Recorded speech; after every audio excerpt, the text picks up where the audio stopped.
The cemetery lay beneath a heavy gray sky, the kind that pressed down on the earth like sorrow itself. A small girl stood at the edge of a fresh grave, her black dress clinging to her thin frame in the autumn wind. Her shoes were scuffed, her eyes hollow with a grief far too old for her young face. She clutched a tiny backpack to her chest as if it were the last anchor keeping her from being swept away. On the gravestone before her was carved the name of the only person she had left in the world, her mother. The girl's lips trembled, but no words came.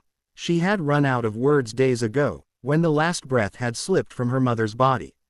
At first, she thought she was completely alone in the world. The few relatives she had refused to take her. Neighbors turned their eyes away. Strangers passed her by, whispering pity but offering nothing. She had spent the last 3 nights drifting between park benches and the corners of bus stops, holding her backpack tight, trying not to cry. But here, by the grave, there was nothing left to hold her tears back.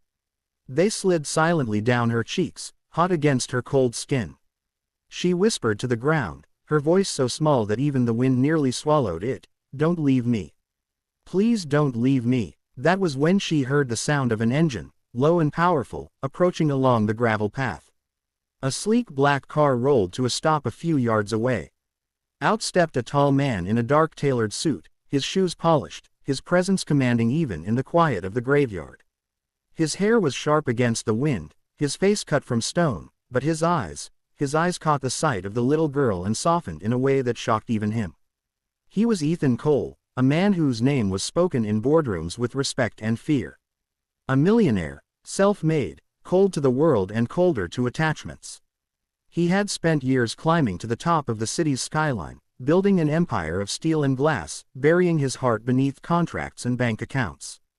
But now, looking at this child alone beside a grave, something old and painful stirred inside him. He approached slowly, careful not to startle her. "Are you alone?" he asked, his voice quieter than he had expected it to be. The girl lifted her gaze, eyes red-rimmed but steady. She gave a small nod. He took a step closer, glancing at the name on the gravestone. He froze. He knew that name. Once, years ago, her mother had been part of his past, a kind soul in a world that had offered him none. The realization tightened his chest. He swallowed the memories down, then asked gently, "What's your name?" "Lila," she whispered. Something inside him cracked. He crouched down so he was at her level. "Lila, where's your family?" Her lip quivered, and she looked back at the gravestone. "I don't have any." The words hit him like a blow. He saw himself in her, years ago, standing over his father's grave, alone, with no one in the world willing to care. He thought he had buried that pain under wealth and success. But here it was again, staring back at him in the form of this fragile child. Without thinking, Ethan extended his hand. "Come with me." Lila hesitated. She had been warned not to trust strangers, but there was something in his voice, something steady, unshakable. Slowly, she slipped her tiny hand into his. His grip was firm, warm, protective. And just like that, the path of both their lives shifted forever. He guided her into the car. Inside, the leather seats dwarfed her small frame. She held her backpack on her lap like a shield, glancing nervously at the man beside her. Ethan started the engine, but for a moment he simply sat there, gripping the wheel, staring ahead. "What am I doing?" he muttered under his breath. But deep inside, he already knew. He wasn't rescuing her. She was rescuing him. The city rolled past in blurs of lights and shadows. Lila pressed her forehead against the glass, her reflection pale against the moving world outside. Ethan stole glances at her in the rearview mirror. She looked so small, so lost, that it made something inside him ache in a way he hadn't let himself feel in years. "Are you hungry?" he asked after a long silence. She nodded faintly. He pulled into a quiet diner on the edge of town. It was far from the luxury restaurants he was accustomed to. Checkered floors, booths by the windows, the smell of coffee and fried bacon. But when they stepped inside, Lila's wide eyes took everything in as though it were a palace. They slid into a booth. Ethan handed her a menu, but her hands shook too much to hold it. She looked down, embarrassed. Gently, he took it back and ordered pancakes with strawberries, a glass of milk, and a side of eggs.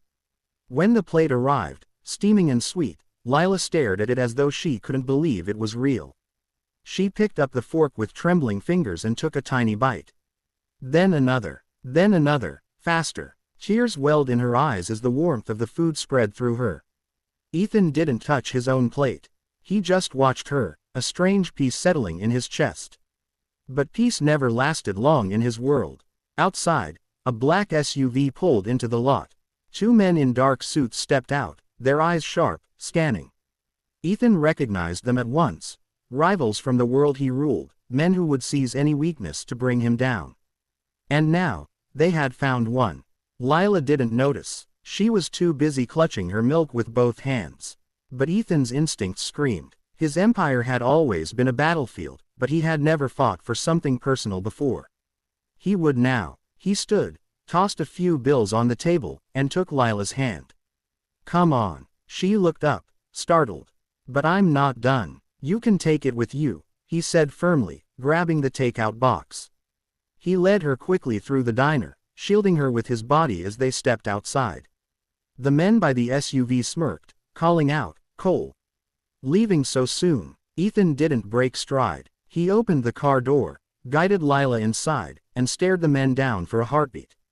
His eyes were cold steel. Stay away from her. Then he slid into the driver's seat, started the car, and pulled away, gravel spitting beneath the tires. The rest of the drive was quiet. Lila's small voice finally broke it. Were they bad men? Yes, Ethan said simply. Then he glanced at her through the mirror. But you don't need to worry. I won't let anything happen to you. Something in his tone, so absolute, so certain, made her believe him. For the first time since her mother's death, she felt safe. They drove up a long private driveway later that evening. The gates opened to reveal a mansion of glass and stone perched high above the city. Lila's mouth fell open. She had never seen anything like it.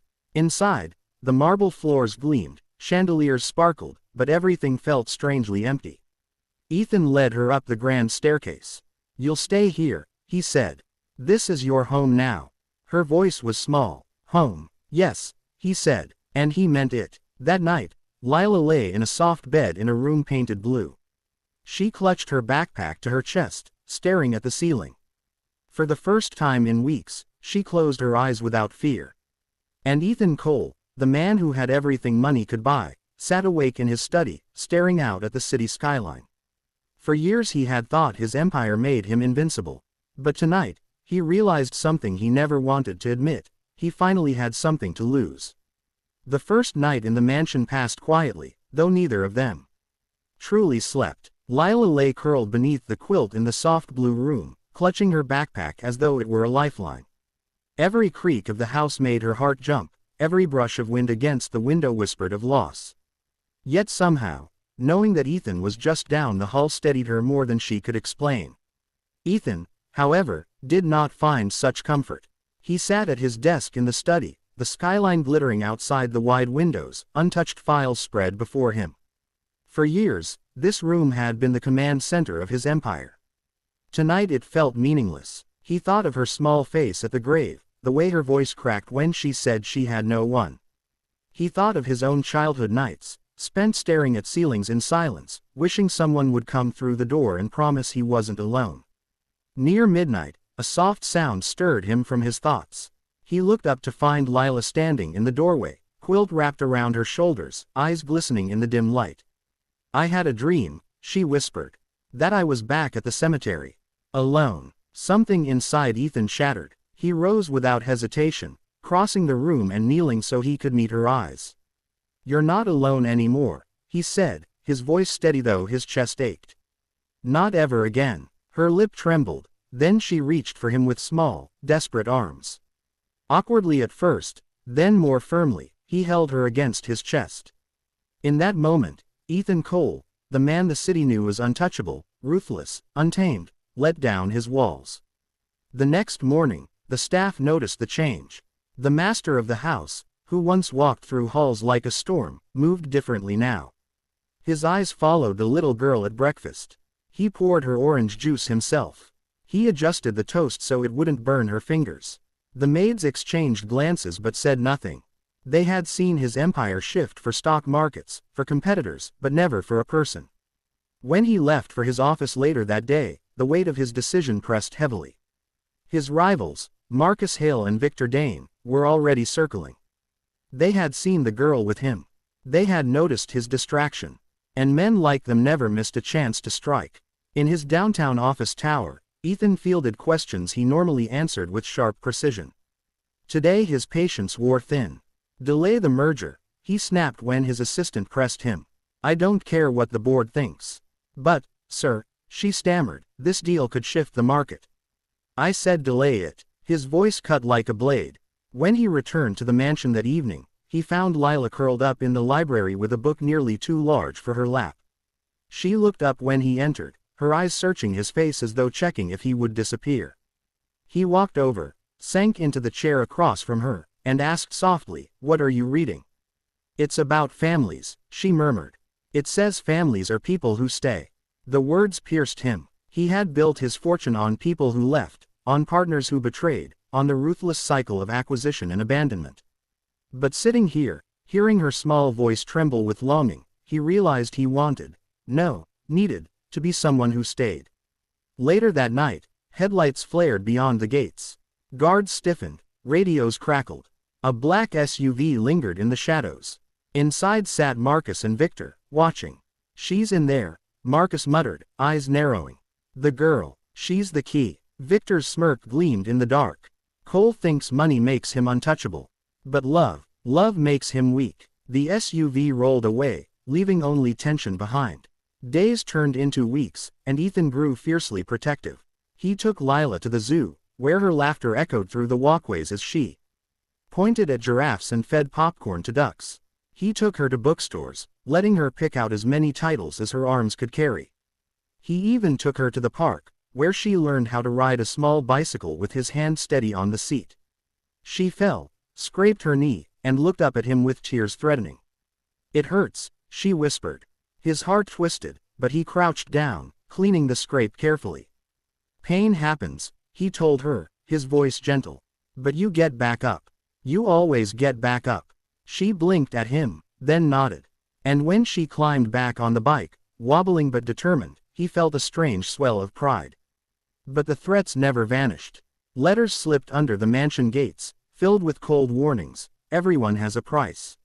What's yours?" Anonymous calls echoed in the night, lines heavy with silence before cutting off.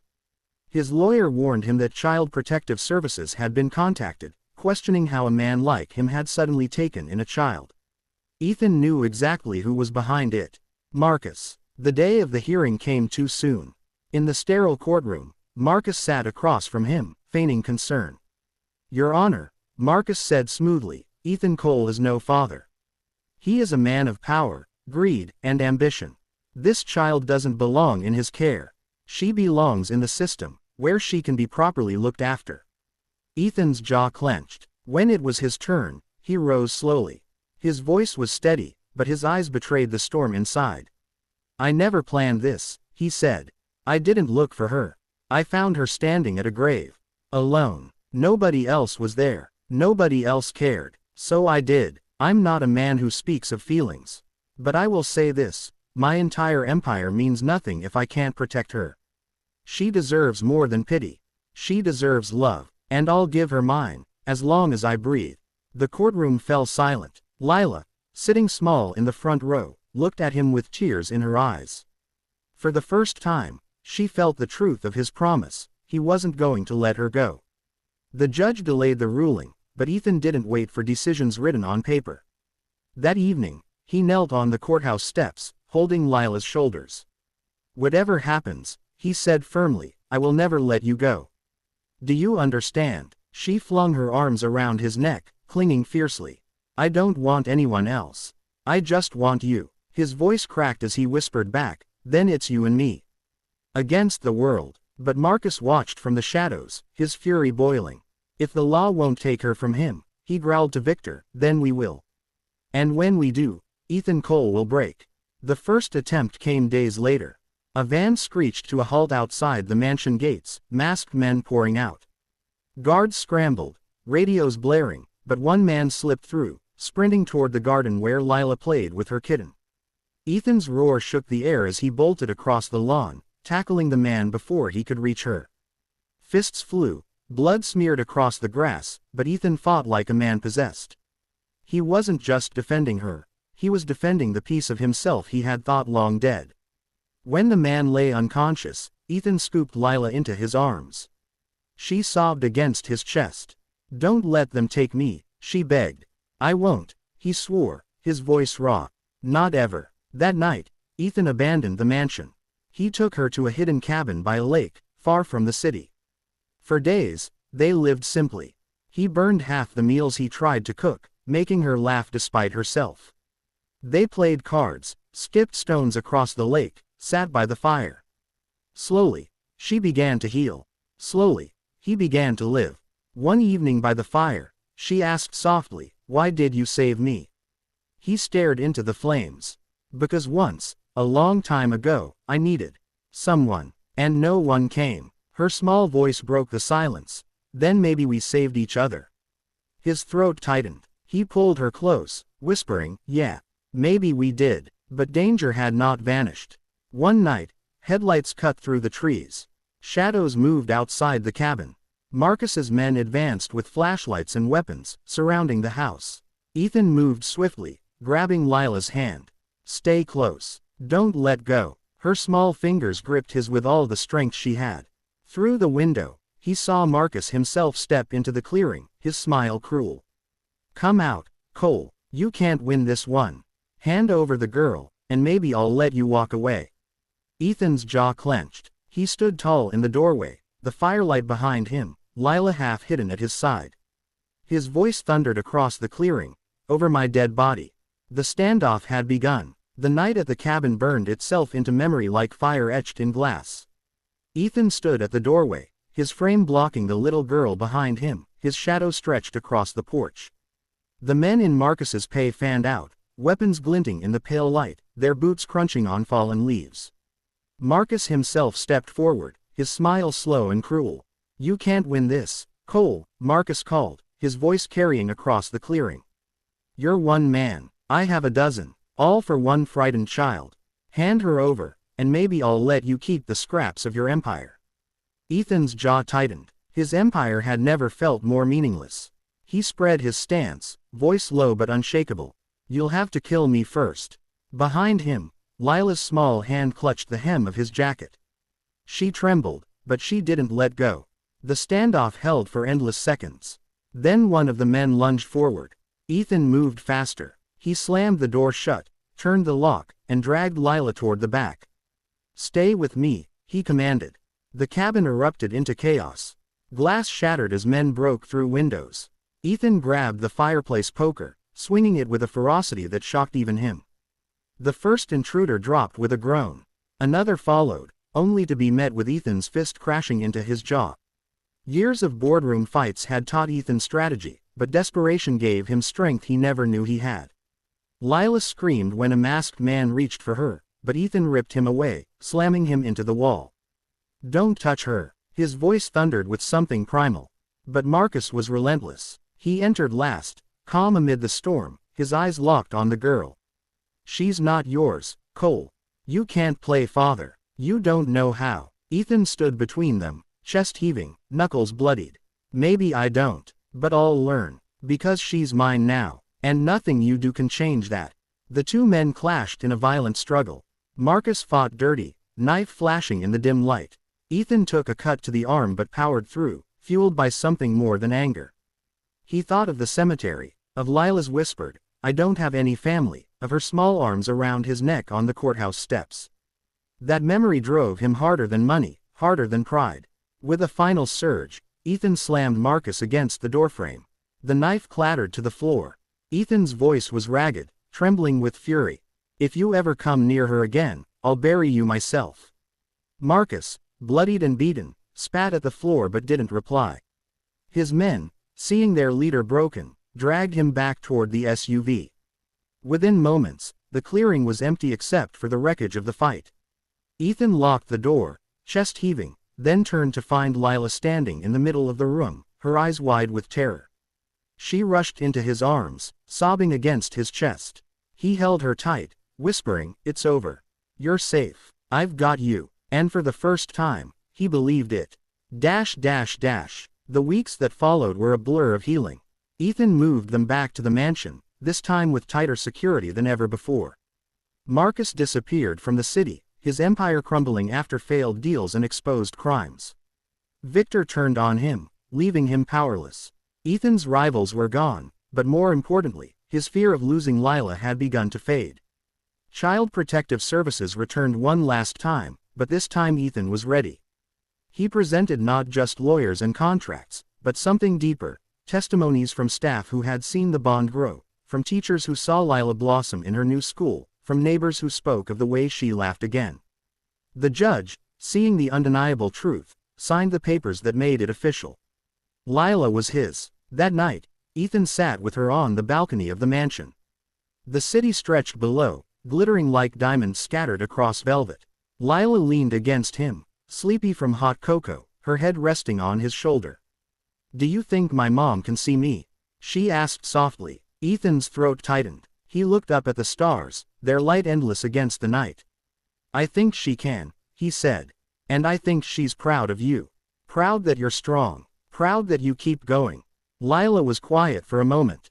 Then she whispered, "Do you think she's glad I found you?" Ethan turned, meeting her gaze. His eyes burned with emotion he could no longer hide. "I think she's the one who sent me to you."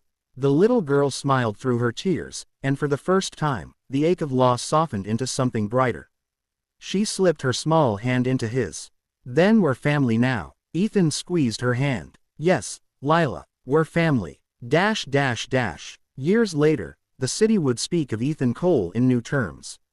No longer just the ruthless millionaire who crushed rivals, but the man who had taken in a little girl when she had no one.